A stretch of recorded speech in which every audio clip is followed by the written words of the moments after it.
Unit number 5 start करना है। इसके मैक्सिमम कितने एक्सरसाइज हैं? इसमें मैक्सिमम एक्सरसाइज है 5.1 और 5.2। अब इसको कितने केसेस में डिवाइड किया गया है? इसके मैक्सिमम इसमें दो केसेस आई थिंक डिस्कस होंगे, केस नंबर 1 और केस नंबर 2। इसमें कितने केसेस डिस्कस होंगे? इसमें भी दो केसेस डिस्कस होंगे, केस नंबर 3 और केस नंबर 4। अच्छा चीज़ ये चीज़ तो हो गई। केस नंबर 1 में क्या होगा? जो डिनोमिनेटर है, ऊपर नोमिनेटर नीचे डिनोमिनेटर, डिनोमिनेटर में लीनियर फैक्टर होंगे। क्या फैक्टर होंगे? लीनियर फैक्टर होंगे। ठीक हो गया जी। दो होंगे, ज़्यादा होंगे, ये बाद में देखते हैं एग्जाम्पल से। ये जो केस नंबर 2 होगा, इसमें फॉर एग्जांपल ये नोमिनेटर है, नीचे डिनोमिनेटर है, इसमें लीनियर फैक्टर होंगे लेकिन रिपीटेड होंगे। इसमें मैंने क्या कहा कि लीनियर फैक्टर होंगे लेकिन लीनियर फैक्टर रिपीट होंगे। बाद में हम देखते हैं कि ये केस किस तरह होता है। यहाँ पे सरसरी रिवीजन होती है जी इसकी। अब आते हैं केस नंबर 3 की तरफ। फॉर एग्जांपल ये नोमिनेटर है, ऊपर डिनोमिनेटर है, यहाँ पे क्या होगा? क्वाड्रेटिक आ जाएंगे। क्या होगा? क्वाड्रेटिक फैक्टर होंगे डिनोमिनेटर में, यानी क्वाड्रेटिक इक्वेशन होगा। ऐसा क्वाड्रेटिक होगा कि इसकी फैक्टराइजेशन नॉट पॉसिबल होगी। अब आते हैं केस नंबर 4 की तरफ। ऊपर नोमिनेटर नीचे डिनोमिनेटर, यहाँ पे क्वाड्रेटिक होंगे लेकिन क्वाड्रेटिक रिपीट होंगे। क्या कहा मैंने?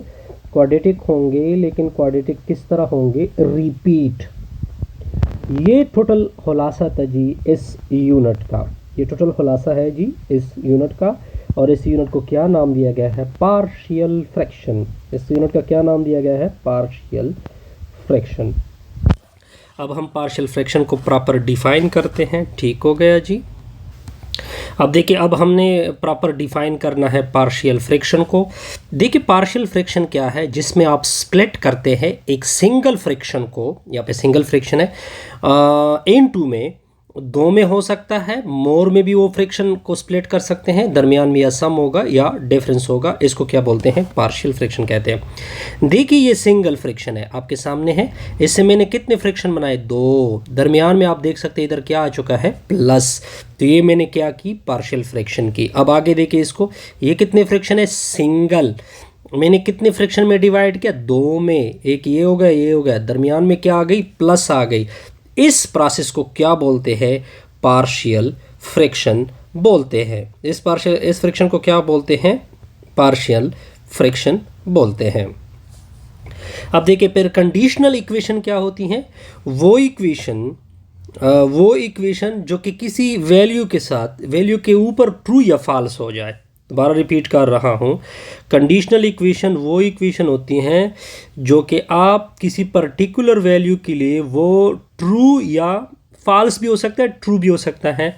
फॉर एग्जांपल आपके सामने एक इक्वेशन है 2x = 3। ये इक्वेशन किसके लिए ट्रू है? ये इक्वेशन 3/2 के लिए ट्रू इक्वेशन है, क्योंकि अगर मैं इधर x की जगह 3/2 पुट कर दूँ तो आप देख सकते हैं कि 3 = 3 आ गया। तो इसका मतलब ये इक्वेशन किसके लिए ट्रू हो गई? x = 3/2। तो ये कौन सी इक्वेशन हो गई? Conditional equation. अब देखिए अगर मैं 2 और -3 पुट कर दूँ इस इक्वेशन में, तो लेफ्ट और राइट इक्वल हो जाते हैं, लेफ्ट भी 0, राइट भी 0। तो ऐसी इक्वेशन को क्या कहते हैं? कंडीशनल इक्वेशन कहते हैं। ऐसी इक्वेशन को क्या बोलते हैं? कंडीशनल इक्वेशन बोलते हैं। ठीक हो गया जी। अब एक होती है इक्वेशन, एक होती है आइडेंटिटी।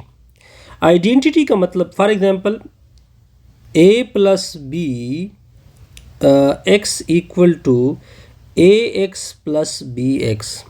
देखिए जब भी जर्नल इक्वेशन होगा, यानी ये इक्वेशन बहुत सारी वैल्यू के लिए सेटिस्फाइड हो रहा है।